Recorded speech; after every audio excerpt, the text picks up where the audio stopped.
Okay, chapter 11. Goodbye to orange cupboards. If you remember from one of the earlier chapters, Jack talks about the bright orange cupboards in his kitchen at home. Well, this chapter is about getting rid of those orange cupboards. Sunday is work. Mom decides that we have to do a total cleaning of the house. The kitchen today, it's the beginning of the new us, she announces as she empties the cupboards. Samantha is helping Mom stack the wanted and unwanted piles on the table. Samantha, don't throw that out. It's my favorite egg cup. It's a blue hippopotamus with a hole in its head. That's for my egg. Nana gave that to me when I was 3. When was the last time you used it? Never. And its ear is broken off. Right then. And when your ear is broken off, we'll throw you out. I grabbed the hippopotamus. I'm going to stay here and watch you. Otherwise, you'll throw out all the important things. Mom's hair is in a frizz. Stop arguing, Jack. Nothing will be thrown out before you check the pile. You're supposed to go with Rob and pick up the new cupboards. Mom finally decided to change the color from orange to cream. It was a huge decision for her, even though she has been complaining about the orange doors for as long as I can remember. It cost a lot of money, but Mom said it had to be done. It is like she is getting rid of past stuff and making room for Rob. I said, go. Rob's waiting, she tells me. Come on, Jack, Rob calls. Whew! We're lucky to get out of here. He winks. Guys are great escape artists. I jump the last 6 steps down the stairs easily. I'm getting good at it. Rob checks the trailer that he has hitched onto the car. We drive slowly to the hardware store. Rob's wrong. Guys aren't great escape artists. Carrying the cupboards up 3 flights of stairs is really exhausting. Halfway, we have to sit down and have a drink. That was lucky for Samantha and Mom, who are taking ages to sort out the kitchen. Eventually, they finish and head for Mom's bedroom. I get my tools and Rob gets his, and we take control of the kitchen.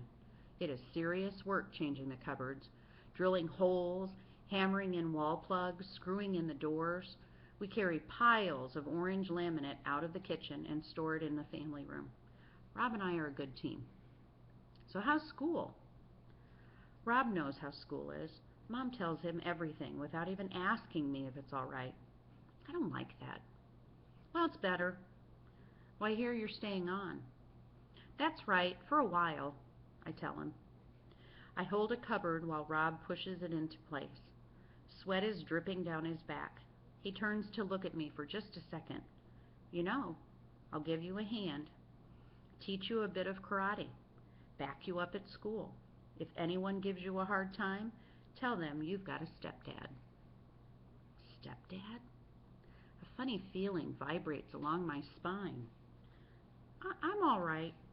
I know you are, Jack. Just remember that I'm here.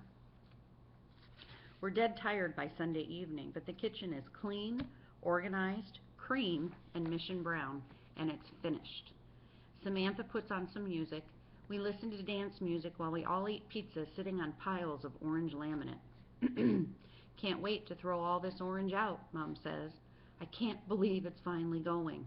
You were all fantastic. Just fantastic.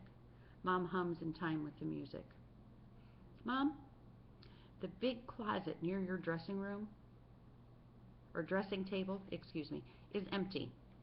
Even though Samantha's asking Mom the question, she's looking at Rob. Will Rob be moving in full time, Mom? Samantha's such a big mouth. We're all happy. Why is she bringing this up now? She wants Rob to live here just because he spoils her. She is so greedy. Things are fine the way they are. Well, when we're all ready, Samantha, Mom says. Nana arrives with chocolate ice cream. She wants to see the new cupboards. Nana approves, and Mom doesn't even care that Nana brought ice cream. She says we've all worked so hard we deserve the ice cream. I have 2 helpings. Suddenly, Mom jumps up. I feel great! Terrific music! She takes Samantha's hand, and they start dancing around the family room until Nana is tapping her feet and deciding to join in. Nana is hopeless and shuffles from one foot to the other. Rob won't dance, but says he likes watching. Me too, but Nana needs a partner. So I jump up and dance too. We all go to bed really late. Groan. It's Monday morning. I have to get up. I drag myself out of bed. There's the usual routine, except our family room looks like a building site and our kitchen is clean. Mom is rushing. Samantha is going to school with Anna later. I have to go early. Rob wants to drive me to school. I don't feel like talking in the car. Why did I agree to go back? Am I crazy? We pull up at school. Just wait, Rob says as he parks the car. He gets out and looks around. Rob puts his arm on my shoulder and then does a karate chop in the air. We're going through the front gates, Jack. Rob strides towards the gate. Jack, you look him in the eye. We walk through those gates. A boy sneers, laughing. Hey, haven't seen you for a while, Jack. Rob turns around to the boy. He puts his arm on the boy's shoulder. Hey, what did you say? The boy doesn't answer. What did you say? Rob's voice is rough. Nothing, he whimpers. Right then. Rob stares him in the eye, and so do I. Mr. Angelou is in his office. He's waiting for us. Rob introduces himself, but doesn't say much. Mr. Angelou and Rob shake hands like making a pact. If you need me, you call. Then Rob leaves, and it is just Mr. Angelou and me. Mr. Angelou opens his drawer and pulls out 2 colas. He gives me one. We open the tops of the cans at the same time, and they hiss together. We're going to win this one, he says. Mr. Angelou starts talking about photography. How does he know it's one of my favorite subjects? He says that this afternoon, instead of going to class, I can work on my photos. He's interested in my photography. I'm going to work on the photos of Mom and Nana, Samantha, and Anna in their sun hats. I'm thinking of making the picture really bright with streams of light coming from all angles. There are some great shots of Nana resting on Granddad's grave, too. I want to capture her green eyes. I know Nana's really old, but her eyes seem to know a lot. Mr. Angelou thinks I should enter the photos into the inter-school photographic competition. I feel good. It's hard to explain why I start telling Mr. Angelou things after that. Things I've never told anyone else.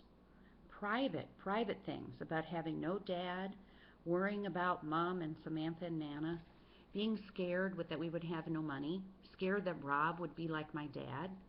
Mr. Angelou gives me another cola, and then he takes one for himself. He drinks nearly the whole can before talking again. Mr. Angelou tells me that he has spoken to every student, every class. There will be no exception, no excuse. Anyone who calls you butthead or even hints at bullying you or any other student will be pulled out of class and their parents will be phoned. If there's no satisfactory excuse, the student will be suspended, even expelled. His rosy cheeks go redder. Putting the pressure on, and I'm going to keep it on. If a teacher, another student, a parent, you report bullying, I'm going to act. He pauses. But it won't be enough in the end. What I'm doing now is only creating a level playing field for a while. Do you understand, Jack? Yes, I try to joke. The field is bumpy now, isn't it? Mr. Angelou nods. Yes, it's too bumpy. Bullies like George Hamill use their power to feel good about themselves. When others follow them, bullies get strong. Well, they're not. He waits. Take away their supporters, make them stand alone, and they're weak. He finishes his cola. Bullies find what they think are weaknesses in another person and then attack. He looks at me, like having a single mother. I jerk forward. She's a great mom, the best, and lots of kids have single mothers. That's true, Jack, but bullies pick on the differences. They pick on anything. If you're fat or have freckles or can't play sports or you're poor or you're rich, they start the name calling. Fatso, Pimpleface, Dumbo, Butthead. A name can be funny at first, but by repeating it again and again, it becomes a weapon. If you're not confident, it becomes an even stronger weapon. When enough people say the name and say it loudly enough, people start to forget who the person really is. You become Fatso or Pimpleface or Butthead. I feel like choking.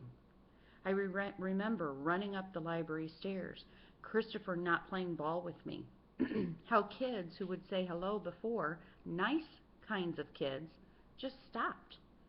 Why did they hate me so much, Mr. Angelou? What did I do to them? Why did they want to kick me and call me names and spit at me? They couldn't see you anymore, Jack. You were Butthead. He presses his lips together, but not anymore. He looks at me. You can stop it, and you can make them see Jack again. I don't know how, Mr. Angelou. At home you're Jack, aren't you? I nod. You're a photographer. You tell great jokes. Your mom tells me you help her a lot. Rob says you're clever with your hands. That's Jack. It's a great Jack. You've got to believe that. I shrug. And you have something George Hamill doesn't have. I look up at Mr. Angelou. Your family. That's what you have. Mr. Angelou stands up. We're going to meet every morning before school to talk. He looks at me. Jack, you're a good kid, and we're going to do this together. Together, we walk to class.